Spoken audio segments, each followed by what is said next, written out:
Hello बच्चों, कैसे हैं आप लोग। आई होप आप सब लोग ठीक होंगे। बच्चों, हम यहाँ पढ़ रहे हैं एप्लीकेशन ऑफ ट्रिग्नोमेट्री यानी त्रिकोणमिति के अनुप्रयोग। इसमें हम लोगों ने 1 to 10 क्वेश्चन ऑलरेडी सॉल्व कर लिए हैं जो आपको प्लेलिस्ट में मिल जाएंगे।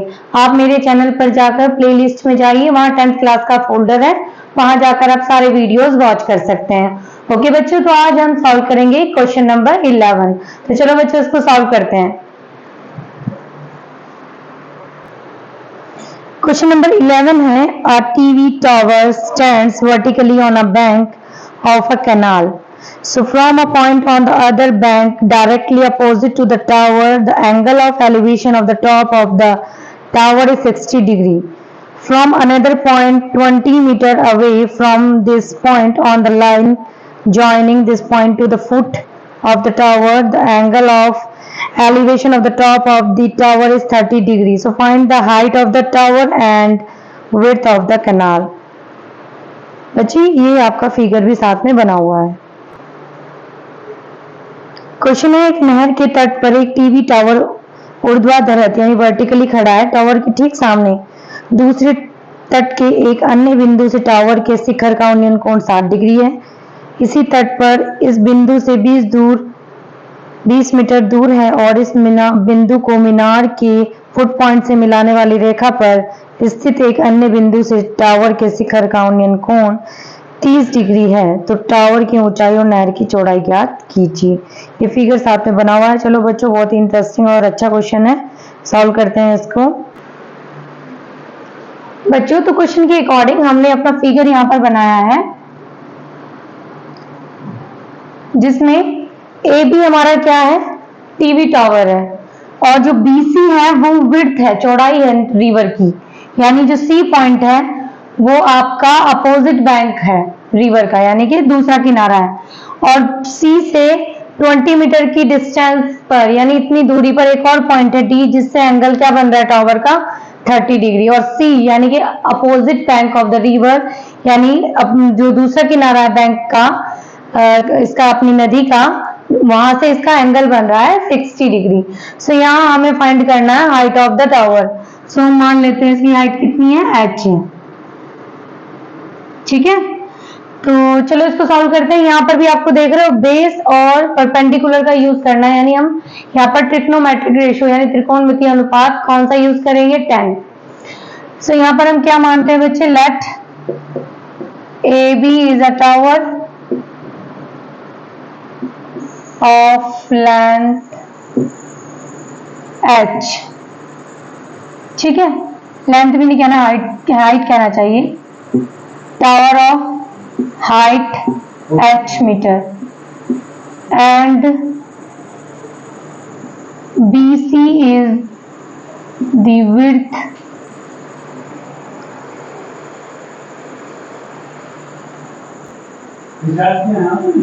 BC is the river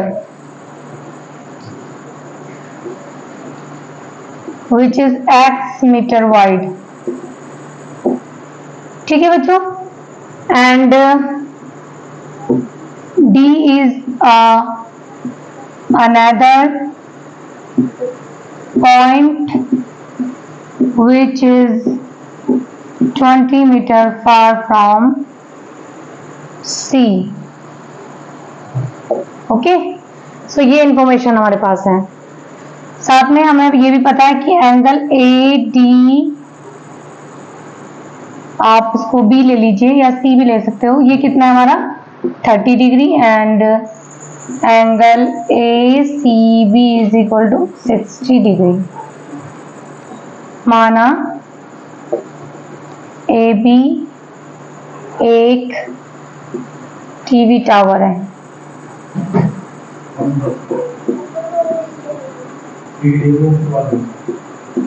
tower है जिसकी ऊंचाई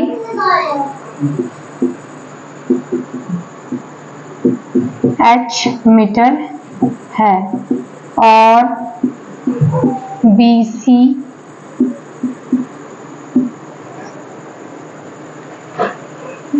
क्या है, इसकी चौड़ाई है। BC is the width of the river, BC is the width which is x meter of the river. Okay, and BC नदी की चौड़ाई है,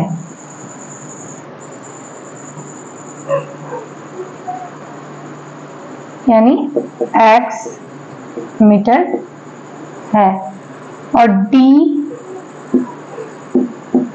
एक अन्य बिंदु है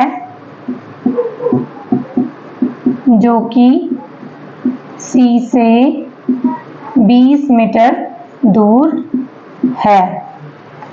साथ ही ये एंगल और ये एंगल 60 डिग्री है, यानी angle ADB is equal to 30 और angle ACB is equal to 60 degree.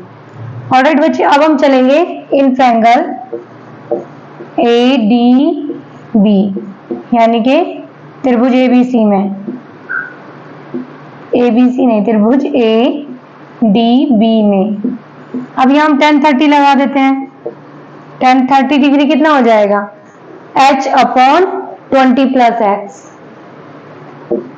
क्या होता है? लंब बटे आधार होता है ना, लंब हमारा h है यानी परपेंडिकुलर, और आधार यानी बेस हमारा कितना हो रहा है? 20 प्लस x, 20 प्लस x।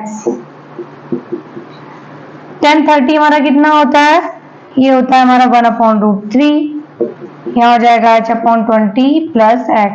इसको आप इधर ले जाएंगे तो h की वैल्यू आ जाएगी 20 प्लस x अपॉन √3। इस तरह ये हमें मिल गया इक्वेशन नंबर 1। अब हम चलेंगे हमारा ट्रायंगल ACB में। नाउ इन ट्रायंगल ACB यानी त्रिभुज ACB में यहाँ पे क्या हो जाएगा? tan 60 degree h upon x, perpendicular upon base यानी लंब बटे आधार। लंब h है और आधार x है यहाँ पर। सो tan 60 कितना होता है? √3 और ये हो जाएगा h अपॉन x। यहाँ से आप इसे मल्टीपल करेंगे x को √3 के साथ तो ये हो जाएगा h is equal to x √3। यहाँ भी हमने h की वैल्यू फाइंड कर ली और ये भी हमारी h की वैल्यू है, जो कि दोनों क्या हो जाएंगी? सेम हो जाएगी। So now from equation 1 and 2, अब समीकरण 1 व 2 से दोनों को इक्वल रख देते हैं। x √3 is equal to 20 plus x upon √3, right. √3 इधर मल्टीपल कर देंगे तो 3x, इधर आके माइनस x हो जाएगा क्योंकि प्लस x है। यहाँ 20, यहाँ बचेगा 2x इज इक्वल टू 20, तो x की वैल्यू आ जाएगी 10 मीटर। इसका मतलब ये जो डिस्टेंस है वो कितनी है? 10 मीटर है ना। यानी कि विड्थ ऑफ द रिवर, चौड़ाई जो रिवर की है वो सिर्फ 10 मीटर यहाँ पर हमने फाइंड आउट कर ली है। अब हमें टावर की हाइट भी निकालनी है तो कुछ भी ले सकते हैं। इक्वेशन नंबर 2 ले लेते हैं हम। Now from equation 2,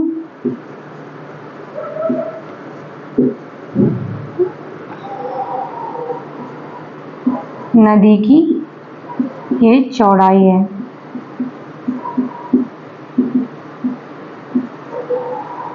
width of the river, और ये now from equation second h कितना हो जाएगा? x हमने निकाला है 10 मल्टीपल √3 की वैल्यू होती है 1.732 जो कि हमें मिलेगी 17.32 मीटर। ये क्या आ गया है? टावर यानी टीवी टावर की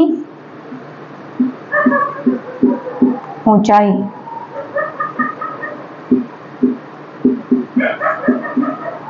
ओके, हाइट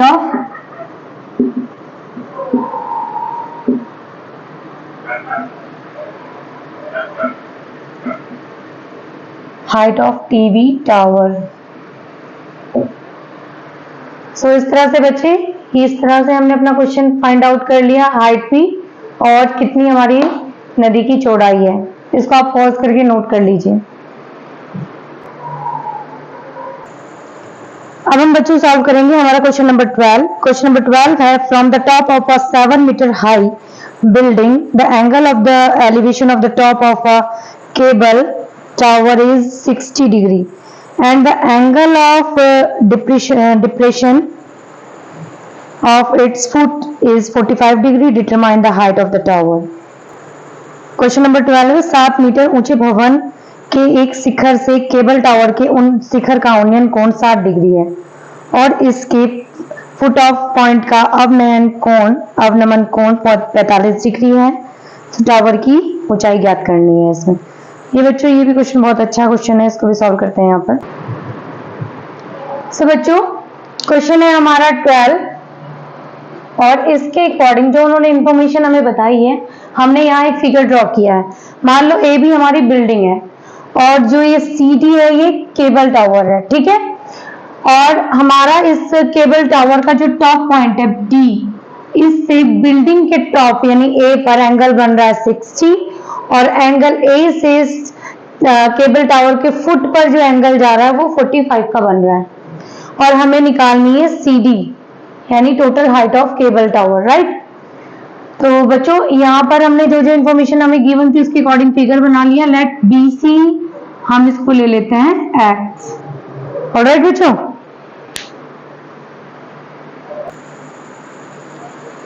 तो चलो बच्चों हम केबल टावर की यहाँ पर हाइट क्या करते हैं, फाइंड करते हैं। Let C D is a cable tower which height figure के अकॉर्डिंग कितनी बन रही है, h+7 metre. Alright, and AB is a building और यहाँ पे जो एंगल बन रहा है DAE 60 डिग्री एंड एंगल, अब देखो बच्चों यहाँ 45 बन रहा है तो यहाँ भी 45 बनेगा। कैसे, आप देखो बिल्डिंग तो स्ट्रेट खड़ी है, ये हमारा कितना है 90 डिग्री का एंगल है ना। सो आप देखो ये दोनों साइड यानी कि ए बी पैरेलल है सीई, राइट, और ए सी क्या है ट्रांसवर्सल यानी त्रियक। ए बी समानांतर हो गई सी बी और ए सी क्या हो गई ट्रांसवर्सल यानी कि त्रियक रेखा। तो ऐसे में क्या हो जाता है, ये दोनों क्या है हमारे अल्टरनेट इंटीरियर एंगल, तो दोनों सेम हो जाएंगे। ये 45 है तो ये भी 45 हो जाएगा। समझ गए हम, इस तरह से हमने यहाँ पे लिया कि ये भी 45 है। सो हम क्या कह सकते हैं, एंगल EAC जो कि इक्वल है एंगल ACB दोनों ही कितने के हैं 45 डिग्री। सो ये इतनी इंफॉर्मेशन हमारे पास है। अब हम क्या करेंगे, हम चलेंगे ट्रायंगल में ABC में। नाउ इन ट्रायंगल ABC यानी कि त्रिभुज ABC में क्या हो जाएगा, हम 10 लेंगे। 10 ही क्यों लेंगे, क्योंकि हमें चाहिए परपेंडिकुलर और बेस ही हमारे पास है। इन दोनों का यूज हम कौन सा ट्रिग्नोमेट्रिक रेशियो में करते हैं 10 में। सो हम ले लेंगे 10 45 और 10 क्या होता है, 10 होता है परपेंडिकुलर अपॉन बेस यानी कि लंब बटे आधार।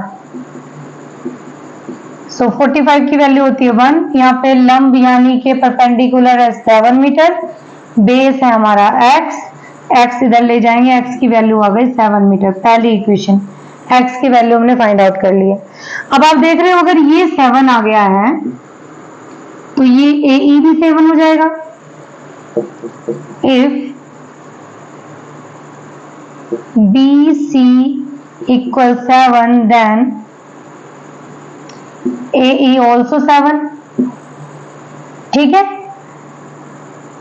यदि BC इज इक्वल टू 7 है तब AE भी कितना हो जाएगा 7 मीटर हो जाएगा। अब हम चलते हैं नाउ इन ट्रायंगल A, हम DAE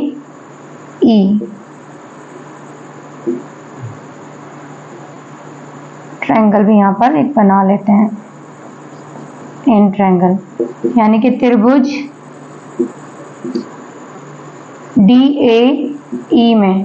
देखो अब हम क्या करेंगे, DAE में भी 60 डिग्री है, हाइट हमें चाहिए, बेस हमें पता है, यानी परपेंडिकुलर हमें चाहिए और बेस हमें मालूम है, इन दोनों का यूज करना है। 10 लेंगे हम, 10 60 डिग्री कितना हो जाएगा, 10 60 इज इक्वल टू हो जाएगा h, यानी कि लंब परपेंडिकुलर है h, बेस कितना है x, जो अभी अभी हमने फाइंड किया 7 मीटर, और रूट ये 60 डिग्री कितना होता है हमारा, ये होता है √3, 10 60 डिग्री होता है √3, यहाँ आ गया h/7, h कितना हो जाएगा, h हो जाएगा 7√3, और h ही क्या करना है, फाइंड आउट करना है, सॉल्व कर लेते से।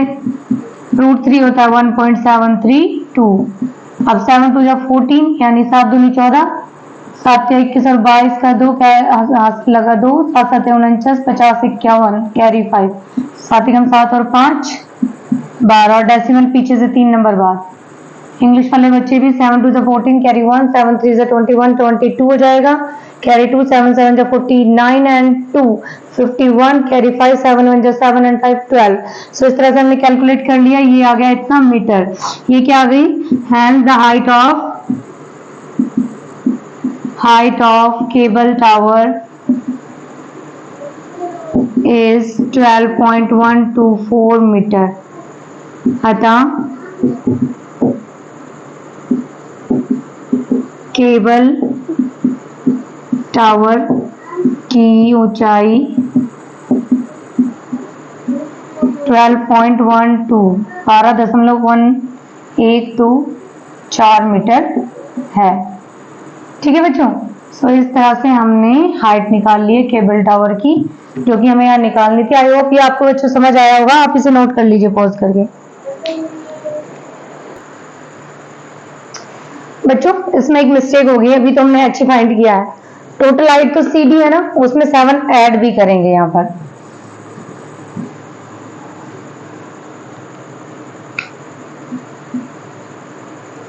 ओके, h आ गया। So height of cable tower कितनी हो जाएगी, जो कि CD है, h + 7, h कितना है हमने अभी निकाला 12.124 + 7, हम 7 इसमें ऐड कर देंगे तो कितना आ जाएगा 19.124 मीटर। सो अब हम कह सकते हैं the height of the cable tower is 19.124 metre. ठीक है, हिंदी वाले बच्चे भी लिख लेंगे, अर्थात केबल टावर की जो ऊंचाई है वो 19.124 मीटर है। सो अब ये बच्चे क्वेश्चन हमारा कंप्लीट हो गया है। यहाँ बच्चों अब हम करने वाले हैं क्वेश्चन नंबर 13 सॉल्व। 13 है हमारा, as observe from the top of a 75 metre high lighthouse from the sea level the angle of depression of two ships are 30 degree and 45 degree. If one ship is exactly behind the other one the same side of the lighthouse, so find the distance between the two ships. ये question Hindi में कि समुद्र तल से 75 metre ऊंची light house के शिखर से देखने पर दो समुद्री जहाजों के अवनमन कोण 30 और 45 डिग्री हैं। यदि लाइट हाउस के एक ही और एक जहाज दूसरे जहाज के ठीक पीछे है तो जहाजों के बीच की दूरी क्या करनी है, निकालनी है, हमको फाइंड आउट करनी है। चलो इसको फिर अब सॉल्व करते हैं। सो बच्चों हमारे क्वेश्चन नंबर 13 में क्या दिया गया है हमें कि AB मान लो एक लाइट हाउस है जिसकी हाइट है 75 यानी 75 मीटर, और यहाँ पर दो शिप है, मान लो C और D दो शिप हैं, और यहाँ से देखने पर जो एंगल D की तरफ बना वो कितना बना 30 डिग्री, और जो C की साइड C शिप की तरफ देखने पर एंगल बना वो कितना था 45। अब देखो हमने क्या किया, ये एक लाइन है ना DCA, इसके जस्ट पैरेलल हमने एक लाइन ड्रॉ की B से। अब अगर आप ये देखो ये दोनों लाइन पैरेलल हैं और ये ट्रांसवर्सल है, तो ये 30 तो ये भी 30 होगा। क्यों? क्योंकि अल्टरनेट इंटीरियर एंगल है ना। देखो दो लाइन अगर पैरेलल होती है और ये तीसरी ट्रांसवर्सल यानी तिर्यक रेखा होती है, तो ये एंगल इसके इक्वल हो जाता है। क्यों? अल्टरनेट इंटीरियर एंगल है। सो ये एंगल 30 बन रहा था, अगर ये 30 बन रहा है तो ये भी कितना बनेगा? 30। इसी तरह इस पॉइंट से जो लाइट हाउस का टॉप है, यहाँ से सी की तरफ देखा तो एंगल कौन सा बन रहा था? 45। अब ये 45 है तो ये भी 45 होगा, सेम ये लॉजिक यहाँ लगेगा। दो लाइन ये क्या है? पैरेलल है, ये ट्रांसवर्सल है। सो ये अगर 40 तो ये भी 40 हो जाएगा, क्योंकि अल्टरनेट इंटीरियर एंगल क्या होते हैं? इक्वल होते हैं। तो इस तरह से बच्चों हमने फिगर बना लिया है। अब हम इसको सॉल्व करते हैं। देखो, let AB is a lighthouse and C और D, C and D are two ship। ठीक है, two ships। Distance between them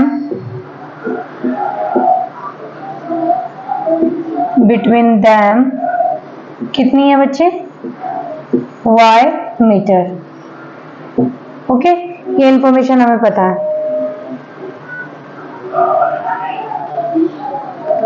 माना AB एक लाइट हाउस है और C एंड D दो जहाज हैं।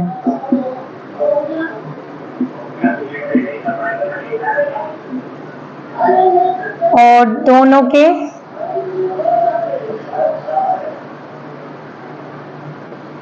बीच की दूरी कितनी है?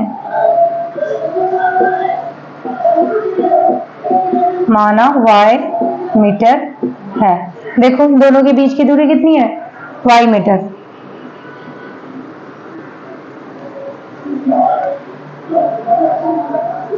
लेट CA कितना मान लेते हैं? x metre. Now in triangle ABC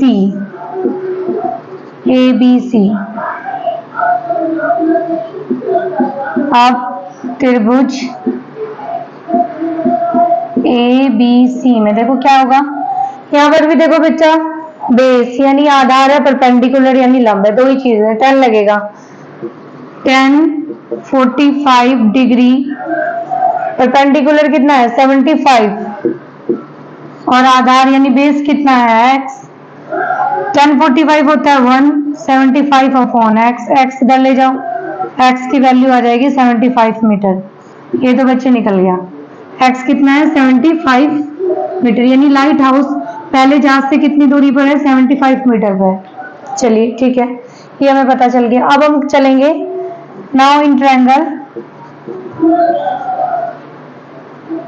BDA या ADB, आप जो मर्जी कहें इसको। ठीक है, ट्रायंगल ADB,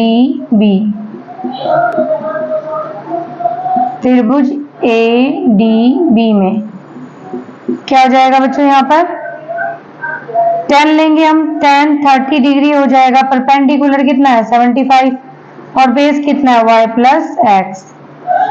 10 30 की वैल्यू होती है 1/√3, ये हो जाएगा 75 अपॉन वाई प्लस एक्स। इसको थोड़ा सॉल्व करेंगे, इसको इधर ले आते हैं और इसको 75 के साथ मल्टीपल करा देते हैं। हमारा हो जाएगा y plus x is equal to 75√3। लेकिन x की वैल्यू तो हमने फाइंड की है 75 है, ऐसे लिख सकते हैं y प्लस 75, ये हो जाएगा 75√3 बच्चों, है ना। y हमें चाहिए, डिस्टेंस चाहिए ना दोनों जहाजों के बीच की, y। सो y कितना हो जाएगा? 75 को इधर ले जाओ, -75। अब 75 कॉमन ले लोगे तो यहाँ बचेगा √3 - 1, और ये कितना हो जाएगा? 75 √3 की वैल्यू 1.732 -1, इसको आप करोगे माइनस तो आपको मिलेगा 75 मल्टीपल 0.732, ये आ गया आपके पास y। इसको भी आप मल्टीपल कर लीजिए।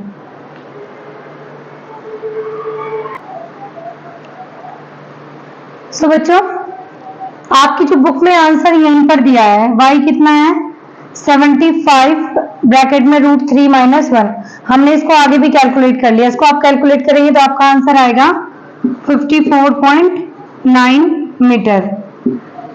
ठीक है, तो आप इसको ले लो या इसको, दोनों एक ही बात है, आप जहां आपको अच्छा लगे वहां कर लीजिए। और अब आप लिख सकते हैं hence the distance between ships is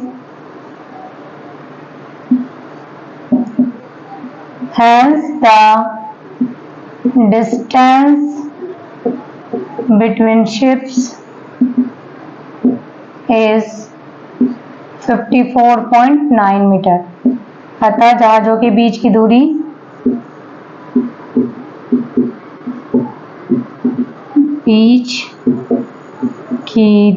कितनी है बच्चे 54.9 मीटर है। ठीक है बच्चों, इस तरह से हमने दोनों जहाजों के बीच की दूरी निकाल ली है। आई होप ये आपको समझ आया होगा। एक क्विक रिवीजन में फिर से करा देती हूँ। यहाँ से हमें एंगल दिया था, ए भी हमारा लाइट हाउस था, इससे दोनों जहाजों की तरफ जो एंगल दिए गए थे हमने इस बेस पर उन एंगल्स को ले लिया।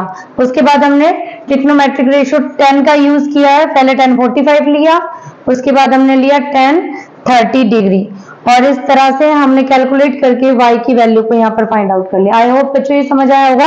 आप इसे नोट कर लीजिए।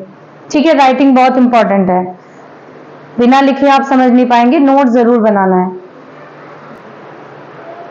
क्वेश्चन नंबर 14 है 1.2 metre tall girl spot a balloon moving with the wind in a horizontal line at a height of 88.2 meter from the ground.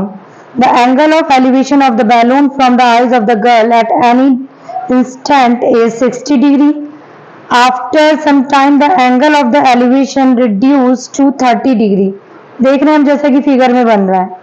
So find the distance traveled by the balloon during the interval.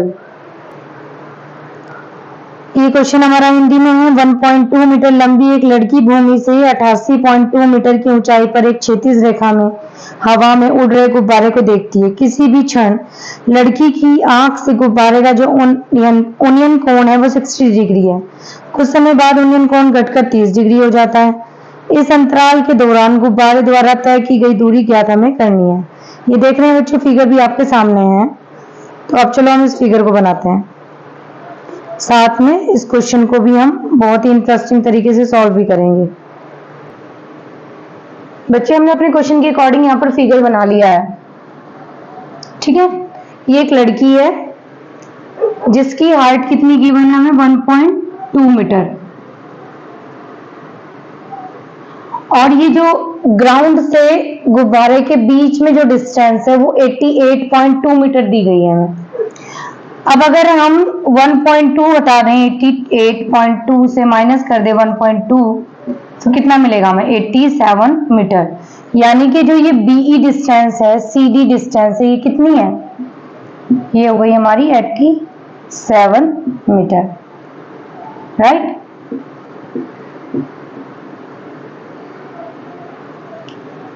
अब आप देख रहे हो कि जब वो लड़की यहाँ पर जब गुब्बारा था, जब उसने उसकी तरफ देखा तो 60 डिग्री का एंगल बना। जब वो थोड़ी और दूर चला गया, उसके बाद उसकी आंख से जो एंगल बना वो 30 डिग्री का है। और अब हमें ये बताना है कि गुब्बारा कितनी दूर चला गया है, यानी कि हमें ईडी बताना है। ईडी किसके इक्वल है, बीसी के। अगर हमने बीसी फाइंड कर लिया तो ईडी निकल जाएगा, और ईडी ही हमें क्या करना है, ज्ञात करना है यहाँ पर। ऑलराइट बच्चे, चलो अब हम क्या करेंगे, अगर हम फर्स्ट एंगल में चलें, पहले तो हम देख लेते हैं। Let the position of balloon is are E and D. देखो ये दो पोजीशन है, वी हैव टू फाइंड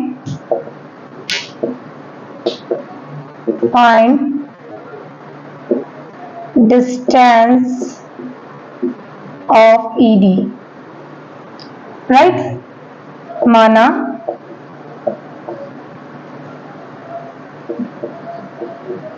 गुब्बारे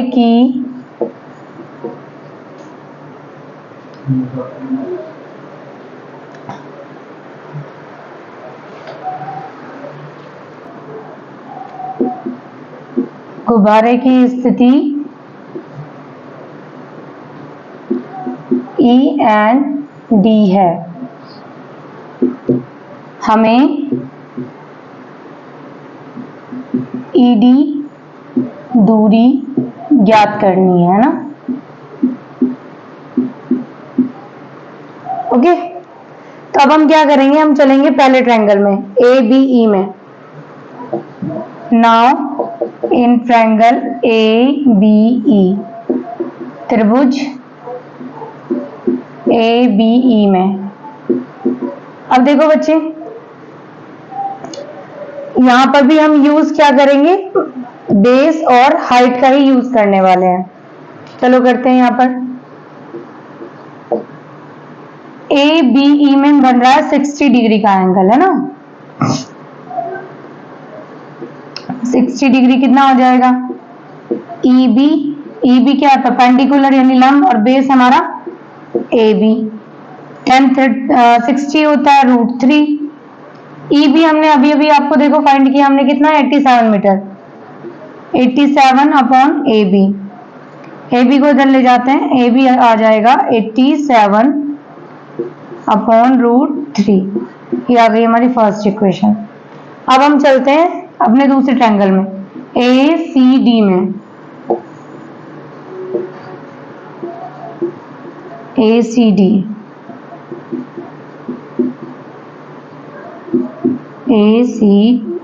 में यहां लेंगे हम अपना tan 30 डिग्री। tan 30 डिग्री लेंगे तो base upon perpendicular upon base हो जाएगा। बेस हमारा कितना है DC, और DC हमने अभी देखा कितना है 87, है ना, परपेंडिकुलर यानी लंब। 87 अपॉन बेस, बेस हो जाएगा हमारा AC। tan 30 होता है 1 अपॉन √3, 87 अपॉन AC। यहां से AC हमें मिल जाएगा कितना, 87 √3। AC भी हमने निकाल लिया और AC भी निकाल लिया और AB भी निकाल लिया। अब अगर AC से AB को माइनस करेंगे तो BC मिलेगा, और BC क्या है, दोनों गुब्बारे यानी कि बैलून के बीच की दूरी है, ED है, राइट।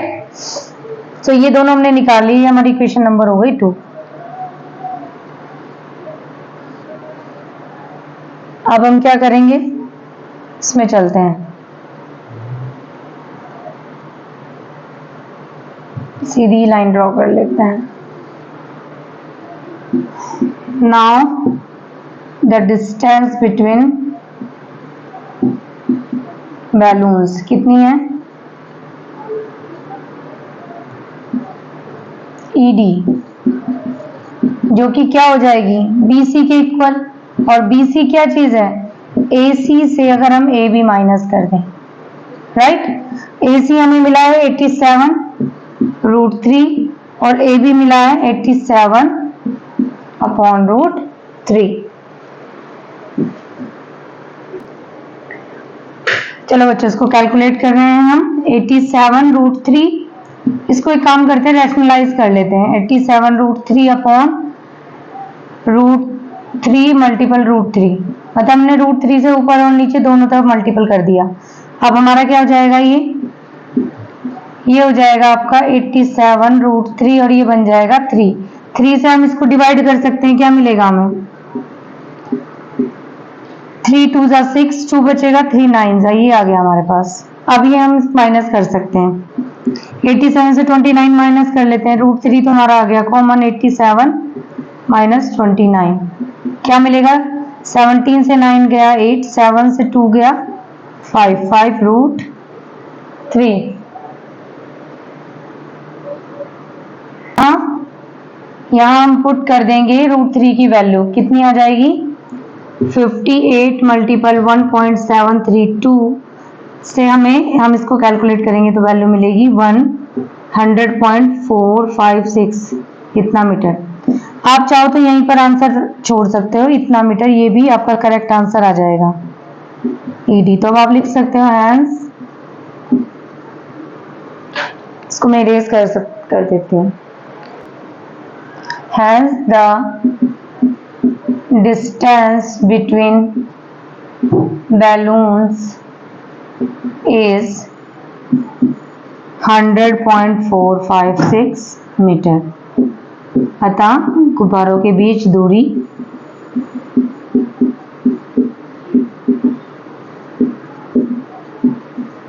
100.456 मीटर है। सो इस तरह से बच्चे हमने यहाँ पर भी ये क्वेश्चन अपना सॉल्व कर लिया है। आप इसे नोट कर लीजिए, नोट्स बनाना बहुत जरूरी है, तो प्रॉपर नोट आप जरूर बनाइए। बच्चों अब सॉल्व करते हैं हम क्वेश्चन नंबर 15। 15 में है a straight highway leads to the foot of a tower. A man standing at the top of the tower observe a car at an angle of depression of 30 degree which is approaching the foot of the tower with a uniform speed. 6 seconds later the angle of depression of the car is found to be 60 degree. Okay, so then find the time taken by the car to reach the foot of the tower from this point. Hindi में भी यही question है हमारा कि एक सीधा राजमार्ग एक मीनार के फुट पॉइंट तक जाता है, लेकिन मीनार के शिखर पर खड़ा एक आदमी एक कार को 30 डिग्री के अवनमन कोण पर देखता है, जो कि मीनार के फुट पॉइंट की ओर एक समान चाल से जाता है। 6 सेकंड बाद कार का अवनमन कोण 60 डिग्री हो गया। इस बिंदु से मीनार के फुट पॉइंट तक पहुंचने में कार द्वारा लिया गया समय हमें ज्ञात करना है। ठीक है बच्चों, चलो इसको पहले फिगर बनाते हैं फिर सॉल्व करते हैं। बच्चों क्वेश्चन 15 के अकॉर्डिंग हमने यहाँ पर फिगर बना लिया है। ए बी क्या है? टावर है जिसकी हाइट h है, और सी और डी दो पोजीशन से जहां पर कार है। कार यहाँ पर अभी सी पोजीशन पे है, ठीक है। कुछ देर बाद वो डी पर पहुंच जाती है।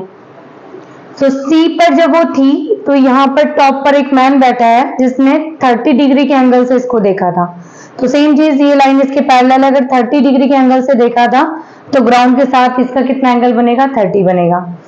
उसी तरह से जब वो कार थोड़ा आगे चली गई डी पॉइंट पर, तो यहाँ पर बैठे आदमी ने जब उसको देखा तो कितना एंगल बना उसका? 60 डिग्री, यानी कि ग्राउंड के साथ एंगल 60 आ जाएगा। समझ रहे हो?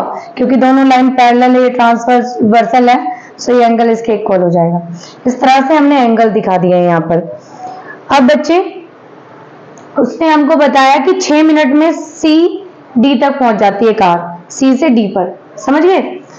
देखो, let A B is a tower which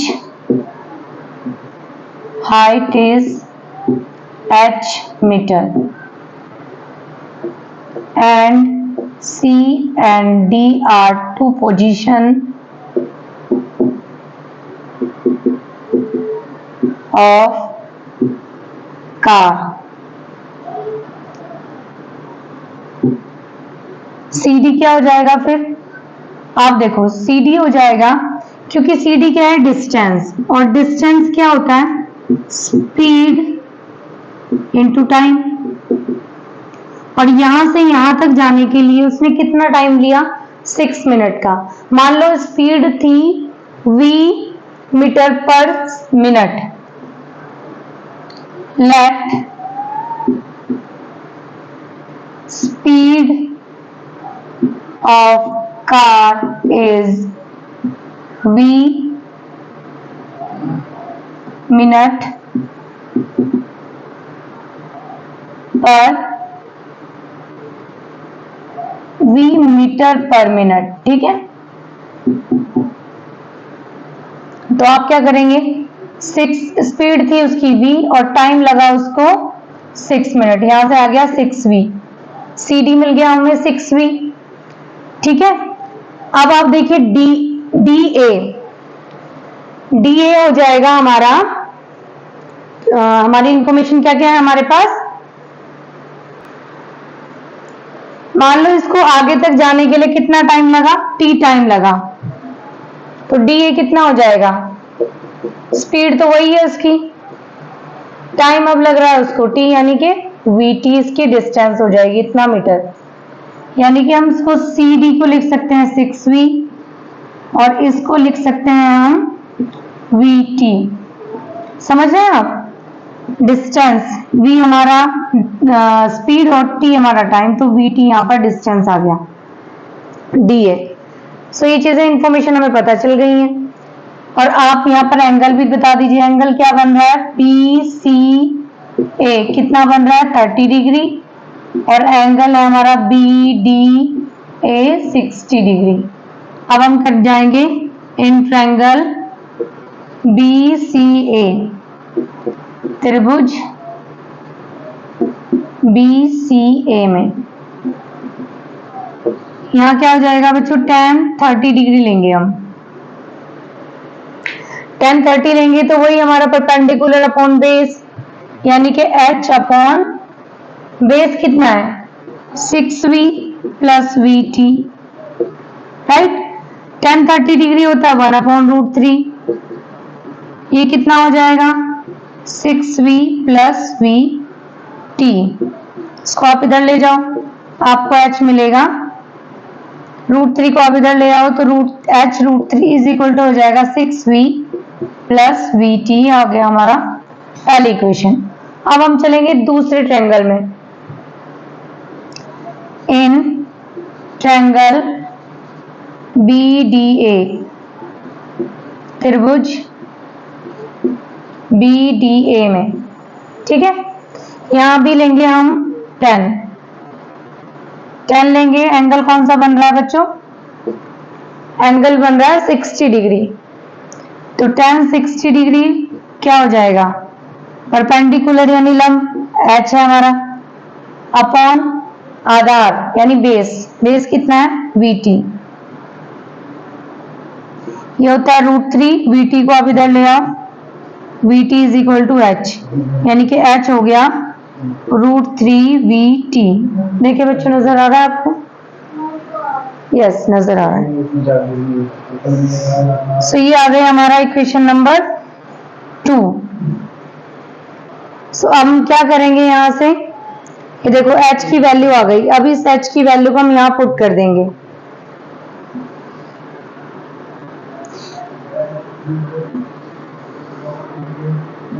now from equation first and second,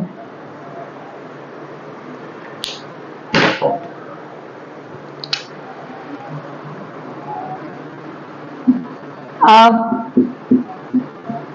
समीकरण 1 व 2 से क्या हो जाएगा बच्चे, देखो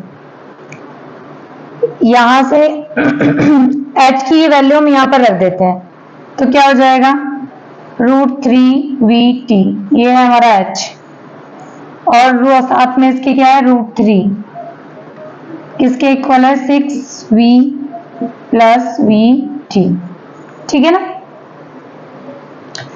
अब इसको हम कर लेते हैं कैलकुलेट, √3 कितना हो जाएगा 3vt, और ये है 6v और यहां से vt, इसको इधर ले आओ तो ये 3vt माइनस vt हो जाएगा is equal to 6v। Cancel कर, इसमें से आप माइनस करोगे 3 से 1 तो कितना आएगा 2vt is equal to 6v, v से v आप कैंसिल कर दोगे, इधर लेके आओगे v डिवाइड हो जाएगा। सो 2t इज इक्वल टू 6 और यहां से t की वैल्यू आ रही है 3 minute.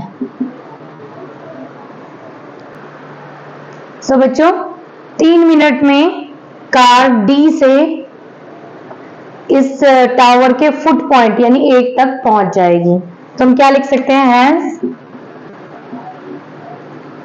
Car will take 3 minute to reach from D to foot point of tower, ठीक है बच्चों।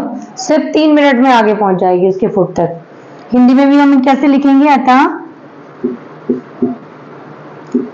कार 3 मिनट में डी बिंदु से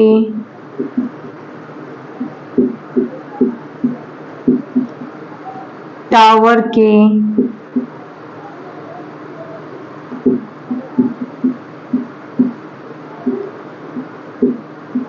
फुट पॉइंट तक, यानी कि तक पहुंच जाएगी। तो इस तरह से बच्चे हमने ये क्वेश्चन भी अपना यहाँ पर सॉल्व कर लिया है। इस एक्सरसाइज का हमारा लास्ट क्वेश्चन है, क्वेश्चन नंबर 16। क्वेश्चन है the angle of elevation of the top of a tower to point at a distance of 4 meter and 9 meter from the base of the tower and in the same straight line with it are complementary prove that the height of the tower is 6 meter. मीनार के आधार से और एक सरल रेखा में 4 metre और 9 metre की दूरी पर स्थित दो बिंदुओं से मीनार के शिखर के उन्नयन कोण पूरक कोण है। तो सिद्ध कीजिए मीनार की ऊंचाई 6 मीटर है। ठीक है, चलो बच्चों इसका फिगर बनाते हैं, फिर इसको सॉल्व करते हैं। तो बच्चों क्वेश्चन नंबर 16 के अकॉर्डिंग हमने यहाँ फिगर बना लिया है और ये हम ले लेते हैं टावर की हाइट h मीटर है। ठीक है बच्चों,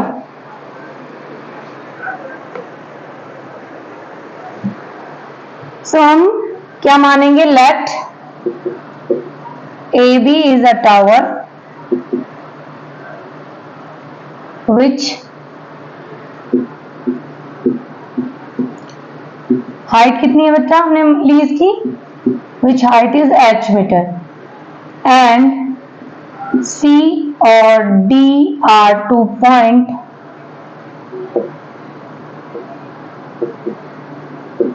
points such that C और A कितना है 9 मीटर और D A कितना है 4 मीटर। ठीक है, C और D हमने 2 पॉइंट लिए हैं, ये हमें डिस्टेंस गिवन है, एक 4 मीटर पे पॉइंट था, दूसरा पॉइंट 9 मीटर पे था। ठीक है, अब जो एंगल बने, अगर ये थीटा है तो ये आपका 90 माइनस थीटा बना, क्योंकि दोनों एंगल क्या है, एक दूसरे के कॉम्प्लीमेंट्री एंगल है। कॉम्प्लीमेंट्री एंगल वो एंगल होते हैं जिनका सम 90 डिग्री होता है। अगर ये 30 है तो ये 60 होगा, ये 45 है ये भी 45 होगा, ये 50 है तो ये 40 हो जाएगा। समझ रहे हैं आप? और हमें क्या गिवन है,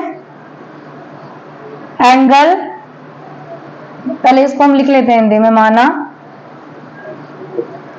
ए बी एक टावर है जिसकी ऊंचाई h मीटर है और बिंदु C और D इस प्रकार से हैं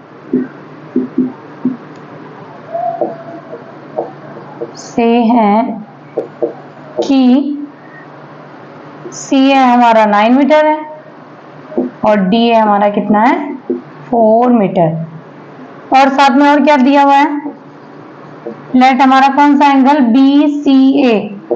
BCA कितना है थीटा है, एंड कौन सा एंगल हमारा BDA कितना हो जाएगा 90 माइनस थीटा है। ठीक है, लेट की जगह पर आप माना लिखकर सेम चीज लिखेंगे, माना ये एंगल थीटा और ये एंगल 90 माइनस थीटा है। ठीक है, अब हम लेंगे tan थीटा।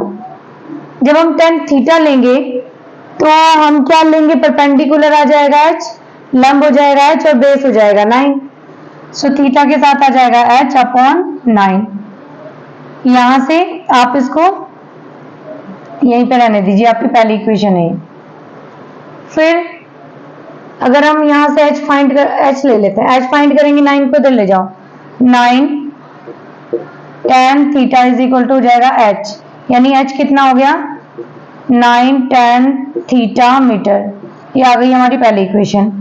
अब अगर अब जाएंगे हम दूसरे ट्रायंगल में, कौन सा ट्रायंगल, इन ट्रायंगल BDA यहां पर भी मेंशन करना चाहते हो तो कर लेना, इन ट्रायंगल BCA, यानी त्रिभुज BCA में, BCA में। सो हमने ले लिया BDA, यहां से लेंगे हम त्रिभुज BDA में, tan लेंगे हम यहाँ पर 90 माइनस थीटा, क्या हो जाएगा h। 90 माइनस थीटा के लिए भी परपेंडिकुलर h है, यानी लंब h है, और बेस यानी आधार कितना है 4 मीटर। राइट बच्चों। सो यहां से आप h निकाल लो। वैसे भी आप जानते हो ना, tan 90 माइनस थीटा क्या हो जाता है cot थीटा, ये 4 इधर आ जाएगा और ये आ गया h, यानी h इज इक्वल टू हमें यहां से मिला 4 cot थीटा, इक्वेशन नंबर 2। यहाँ भी h फाइंड किया, यहाँ भी h फाइंड किया, दोनों को इक्वल रख देते हैं। फ्रॉम इक्वेशन 1 एंड 2, यानी समीकरण 1 व 2 से क्या हो जाएगा, आप लिखेंगे 9 tan theta is equal to हो जाएगा 4 cot थीटा। एक मिनट बच्चों,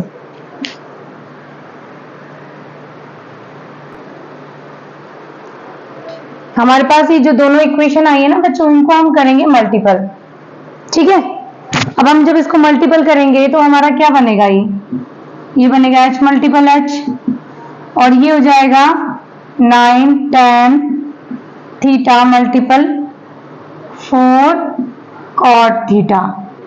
अब देखो 9 4 से हो जाएगा 36 tan theta multiple cot theta, और ये हो जाएगा h स्क्वायर। अब आप देखते हो इनका प्रोडक्ट क्या होता है 1 होता है, क्योंकि cot क्या होता है, देखो 36 tan थीटा, आप cot को क्या लिख सकते हैं 1/tan थीटा, ठीक है ना। तो यहां से tan थीटा कैंसिल, 1 बचेगा यानी सिर्फ 36 आ जाएगा, और यहाँ पर है h स्क्वायर, h कितना आ जाएगा, इस पर रूट जाएगा और h यहाँ से फाइंड हो जाएगा 6 मीटर। और हमें यही प्रूफ करना था कि प्रूफ कीजिए height of the tower is 6 meter. So आप क्या लिखेंगे, hence height of the tower is 6 meter, proved. अतः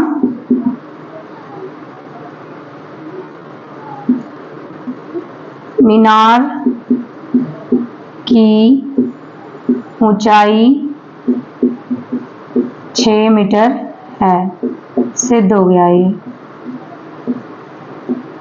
ओके, तो इस तरह से बच्चे आज हम लोगों ने ये अपनी जो एक्सरसाइज थी 9.1 कंप्लीट कर ली है। इस चैप्टर में एक ही एक्सरसाइज है 9.1 यहाँ पर किया है। अगर बच्चे ये समझ आओ, ठीक है। और इसके आप जो चैप्टर 9.1 के पेपर्स बने, क्योंकि आज हमें यहाँ पर क्वेश्चन मिला 6 कर दिया है आज वीडियो में, और इसके 1 to 10 क्वेश्चन हमने आई थिंक 3 वीडियोस में कर दिया है, तो जाकर प्लेलिस्ट में वॉच कर लीजिए, आपको मिल जाएगा। तो करते हैं अपनी वीडियो और नेक्स्ट वीडियो लेंगे। तो बाय बाय। और एक चीज, आप भी चैप्टर पढ़े कि मैं आप पहले उसको पर टीच करूंगा, तो आप मुझे कमेंट बॉक्स में कमेंट कर सकते हैं आप कौन सा चैप्टर चाह रहे हैं। तो बच्चों बाय बाय।